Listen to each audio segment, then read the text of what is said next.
doing, I think, Cyrano de Bergerac at the Almonson Theater, or maybe it was Night of the Iguana, I can't remember which. But somebody came backstage. There were a bunch of people backstage one night after the show and in my dressing room, and somebody I'd never seen before said, "Have you read Shogun?" And I said, "Have you read Shogun?" It was a hugely popular novel. I just didn't happen to know about it. And I said, "No." And he said, "Read it, make a great miniseries." I knew I had to play Blackthorn. I had to play Blackthorn. And so I started to chase it down. I was all dolled up with a beard and everything, trying to be as Blackthorn as possible, you know. And he bought the act and was very instrumental in getting me the part, because James Clavell really did want Sean Connery, and then he really did want a British actor to play the part. But largely because of Eric, I got the part. I'm never sure if that does any good. I'm never sure whether that kind of research helps, because most of what you need is right there on the page. Well, after seeing all those Kurosawa films in which he was just unbelievable. And then on set the first time, when in his samurai gear, he was unapproachably animal. He'd sometimes sit on a little stool facing a wall and kind of just kind of growl like some kind of caged beast. Nobody would go up to him. Nobody would approach him in his samurai garb, except on official business. Nobody would go near him, as far as I know. Personally, so sweet sometimes, and surprisingly so. I remember once he was in his samurai gear, and I was like that. But there was a lunch break, and I had something valuable that I wanted to hide and didn't want to just leave on the set, so I stuck it up in the rafters of this set. And Mifune-san was around, and he started to laugh, and he laughed and laughed and laughed and said, "You're so Japanese." He said, "That's what the Japanese do. They hide their money in rafters. They don't take it to the bank. They don't trust the bank.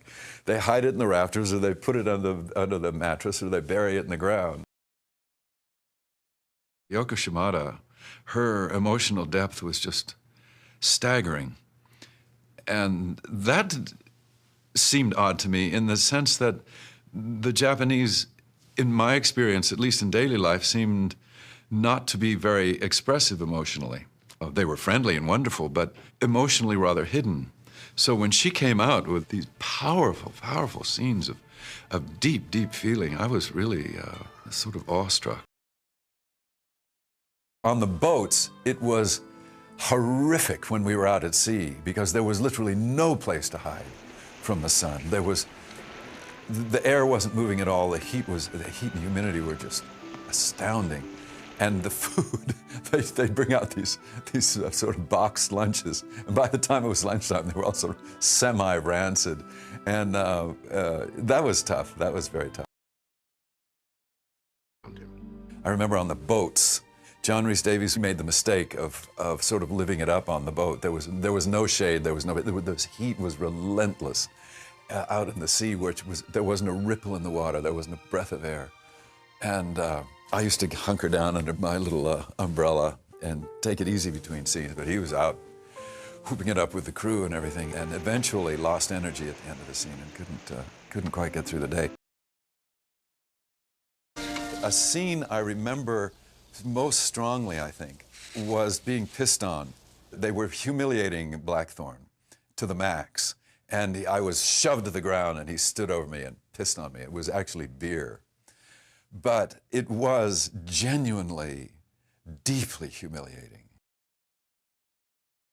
It was not a pleasant scene to shoot, but I remember it very, very, very clearly, because usually as an actor, you know it's fake.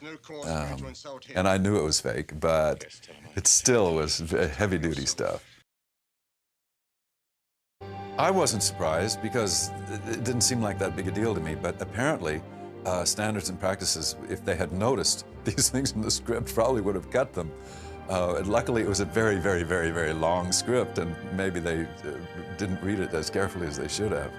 So I was delighted when I found out that they might not have been in, that they were in fact in, because that's what a couple of the things that make the show so unique. Because the Japanese were sure that we were, to some extent, cursed, or there was a bad spell, or we had done something wrong. And so they brought the priest out, and with sacred sake, and we all got to drink a little sake and spill it around the ground and appease the spirits. I had to run up and down an enormous hill, screaming and shouting and being bizarre and talking gibberish. Time after time after time. Jerry was a little bit like Ken Russell in that way. If it was hard, he wanted you to do it 25 or 30. And at a certain point, I was to yell, "Now!" And everybody was to shoot off their muskets, which were sort of one-shot deals, and all hell was to break loose, and the war was to begin. Just before dawn, finally somebody said, "Okay, let's do it." The camera was on a barge, kind of sailing around in between all this activity, and I suddenly realized that I didn't know how to time my line. Shogun definitely did have an educational effect on America, educating us about Japan in a most wonderful, interesting way.